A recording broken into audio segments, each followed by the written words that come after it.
Yo diría que soy una persona que busco el bien de la colectividad y políticamente podría decir que soy de centro.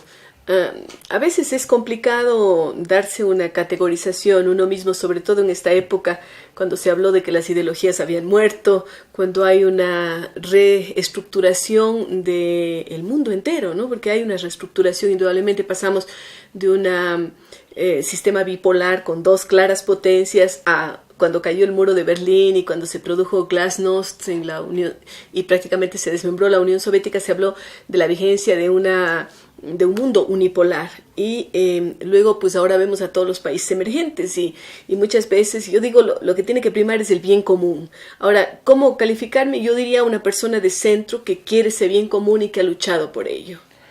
Ya, sin embargo, cuando usted ha sido candidata o ministra, ha estado en el socialcristianismo primero, luego fundó su partido Mira y luego el CFP.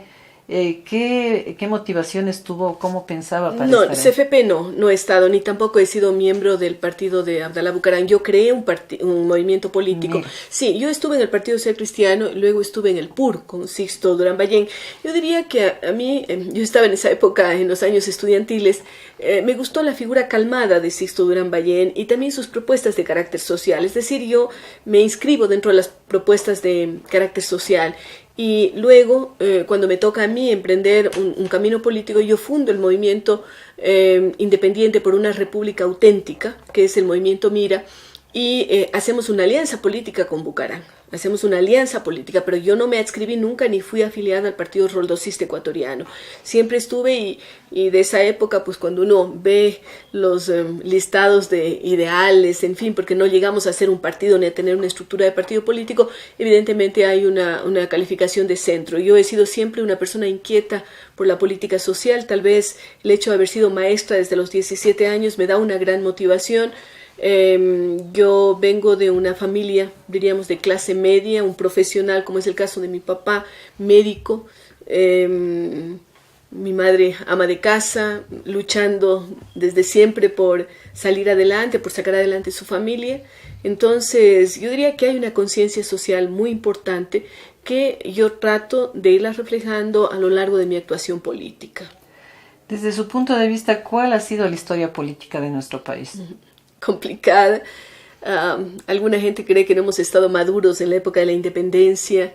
Inclusive justo estaba leyendo una novela histórica, pero que está basada en la historia, aquello de Ahí le dejo la gloria, ¿no? El encuentro famoso entre Bolívar y San Martín.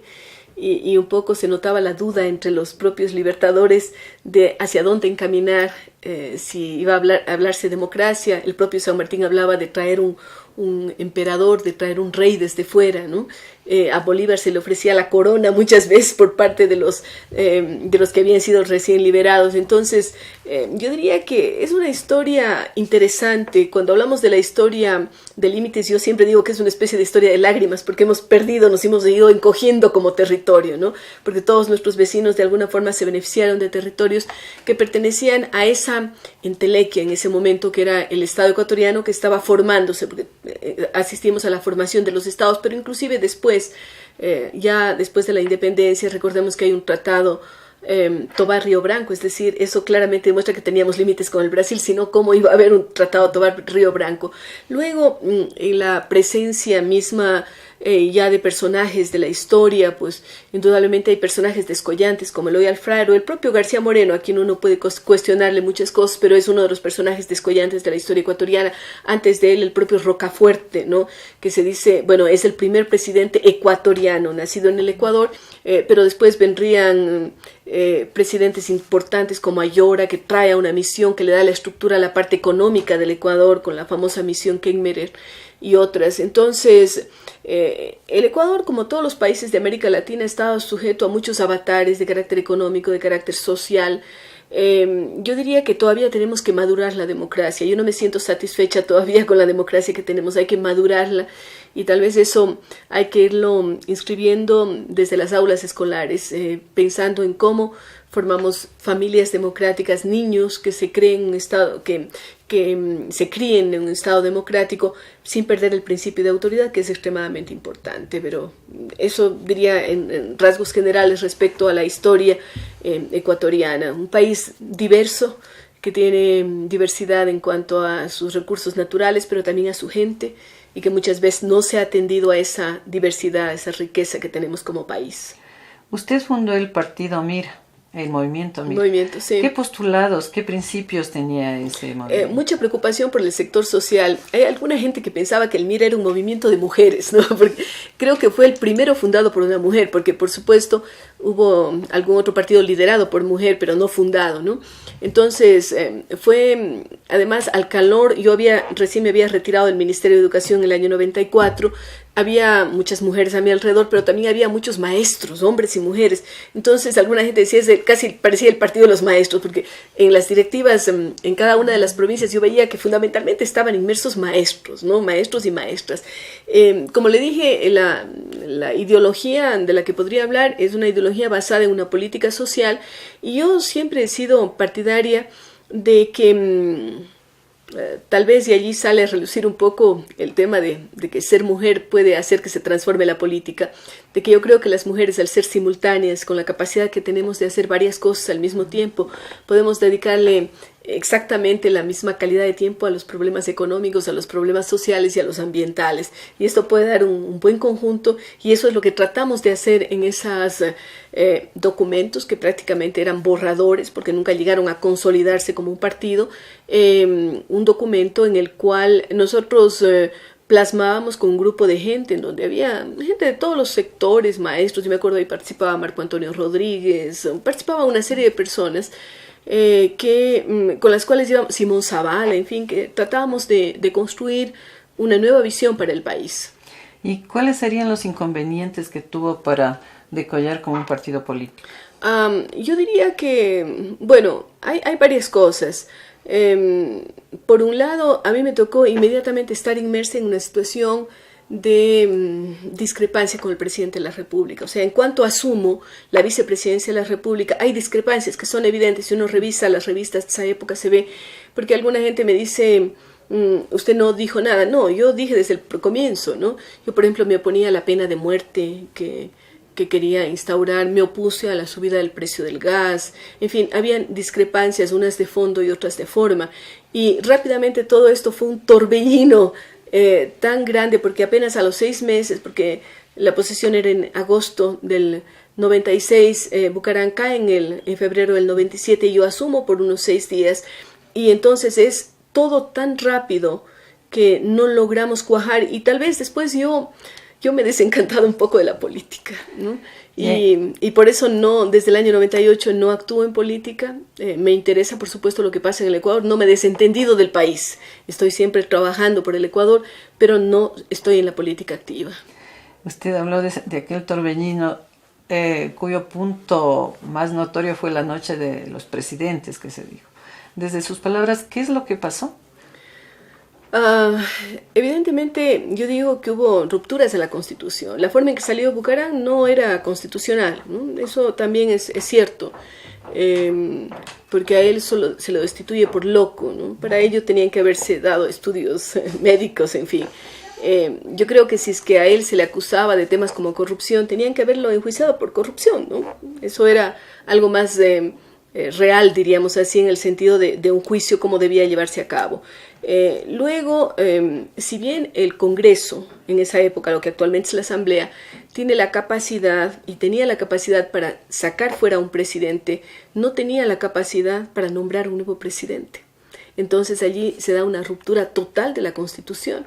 Se argumentó de que la nueva edición de la Constitución se había caído el artículo. Oiga, en los que sabemos algo de derecho sabemos también que una constitución no se modifica porque en la edición se le cae el artículo al editor, sino que pasaría, pues empiezan a caer los artículos por allí. Es el espíritu de la ley, la voluntad del legislador, y nunca fue modificado aquello de que en caso de ausencia temporal o definitiva, el vicepresidente, nunca se pensó en la existencia de una vicepresidenta, tiene que asumir, y a mí me tocaba asumir hasta el final del periodo.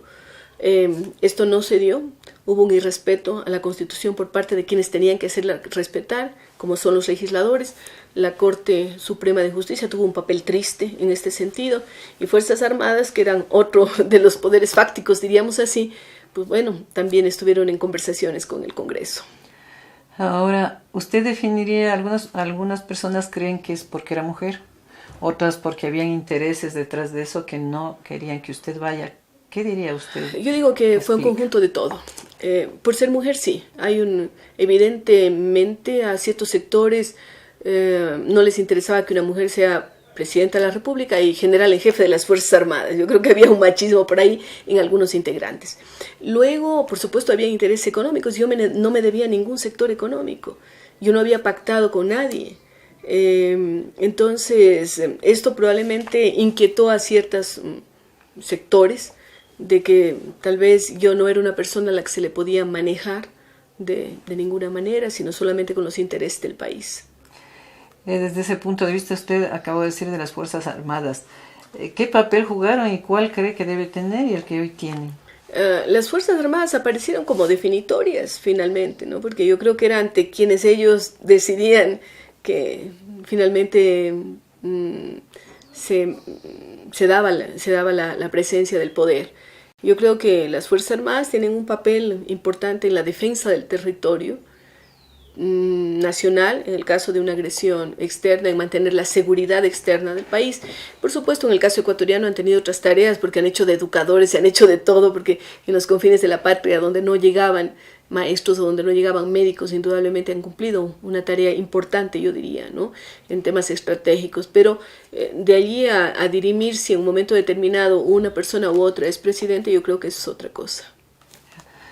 En ese sentido, ¿qué condiciones hacen posible la democracia? Hay varias condiciones. Se dice que el Ecuador es ingobernable, ¿no? Alguien decía. Yo creo que tiene que haber condiciones de ética por parte de los gobernantes. Tiene que haber también una conciencia por parte de los que votan, de los electores, del pueblo en general, de que tienen que asumir su responsabilidad como votantes, porque yo recuerdo en esa época, después inclusive se decía mucho, pues vamos a votar por esta persona, con B chica, y si no funciona lo votamos con B larga, ¿no? O sea, con una irresponsabilidad total, y yo creo que así no se puede elegir autoridades. Y yo creo que el pueblo tiene que aprender, los electores tienen que aprender también a asumir su parte de responsabilidad en la elección de las autoridades. Y claro, tiene que haber, yo digo que la democracia es una especie de pesos y contrapesos, ¿no? Cuando hablamos de los diferentes poderes del Estado, ahora tenemos cinco funciones del Estado, antes teníamos 3, ejecutivo, legislativo y judicial, ahora hablamos del poder ciudadano y por supuesto el poder electoral. Tiene que haber unos pesos y contrapesos. No puede una persona o un poder mandar sobre los otros, porque allí estamos rompiendo el principio de democracia. El principio de democracia es fundamental para la marcha de los estados. Alguien decía que es el menos malo de todos los sistemas de gobierno. Yo coincido con eso. No se ha inventado nada mejor que la democracia. Hemos visto el ocaso de las monarquías, de los gobiernos totalitarios, las dictaduras, etc. Queremos vivir en democracia, pero para ello tenemos que aprender a respetarnos y a tolerarnos entre todos. Usted topa el respeto y la tolerancia. A usted le tocó, por otra parte, sentir el peso de los intereses económicos, que fueron los que de alguna forma pesaron. Sí. En ese sentido, ¿cómo vería el pluralismo político o el gobierno con pluralismo político? Bueno, yo creo que es importante, pero sabiéndose que cuando hay estos pesos y contrapesos, esto es lo que marca la democracia, porque hablamos primero de la capacidad de elegir y ser elegido, hablamos de la división de poderes, que es importante, hablamos de la alternabilidad, porque las personas no debemos ni podemos ser eternas en los cargos, y por otro lado, cuando hablamos de esos pesos y contrapesos, estamos tocando precisamente la esencia de la democracia, y allí hablamos de pluralismo, que tiene que haber varias ideologías. Mire, yo he leído bastante sobre estos temas y recuerdo algunos pasajes, pero también alguna vez de haber hablado con parlamentarios de otros países que decían, nosotros como oposición estamos sosteniendo al gobierno para que no pase como en el Ecuador, porque no puede ser que sube un gobernante, la oposición lo tumba, ¿no? No puede ser, pero la oposición es necesaria en un gobierno, la oposición razonable, no insultadora o tratando de humillar al resto, ¿no? Yo creo que es bien importante pensar en esos pesos y contrapesos, en la pluralidad de ideas, porque las personas tenemos derecho a pensar diferente. ¿Hasta dónde las reelecciones? Yo creo que frente a lo que ocurrió en el pasado, ¿no? De elecciones y elecciones y también lo que se ha visto en otros países, yo pensaría que lo más prudente es pensar en un sistema parecido al norteamericano o al brasileño, una reelección, no más, continua. Usted también ha sido maestra. ¿Qué valores para usted son los valores democráticos que deberían ejercerlos? La responsabilidad, el respeto a los otros, el respeto al pensamiento de los otros, el asumir que cuando uno vota no solamente deposita un voto, sino que está precisamente corresponsabilizándose con el gobierno o con la persona a la que eligen o las instituciones por las que están votando. Creo que es importante el principio de autoridad también, que los niños jóvenes tienen que aprender a respetar a sus padres, a sus maestros. De lo contrario, estamos entrando en una sociedad pero absolutamente descontrolada que no funciona. Además, los niños y jóvenes desafían y quieren tener a alguien que diga en un momento determinado no, por las razones tales. Creo que entre los niños y los jóvenes es tan importante sentar los principios democráticos, que desgraciadamente no se lo hace, y por eso hemos tenido, yo diría muchas veces, gobiernos que fracasan y un Estado que no se consolida y que no consigue lo que es la esencia del Estado, es decir, llegar a aquello que es el bien común, satisfacer necesidades de carácter económico, ¿no? Que las personas tengan acceso al trabajo, tengan acceso a la educación, tengan acceso a la salud, que tengan acceso a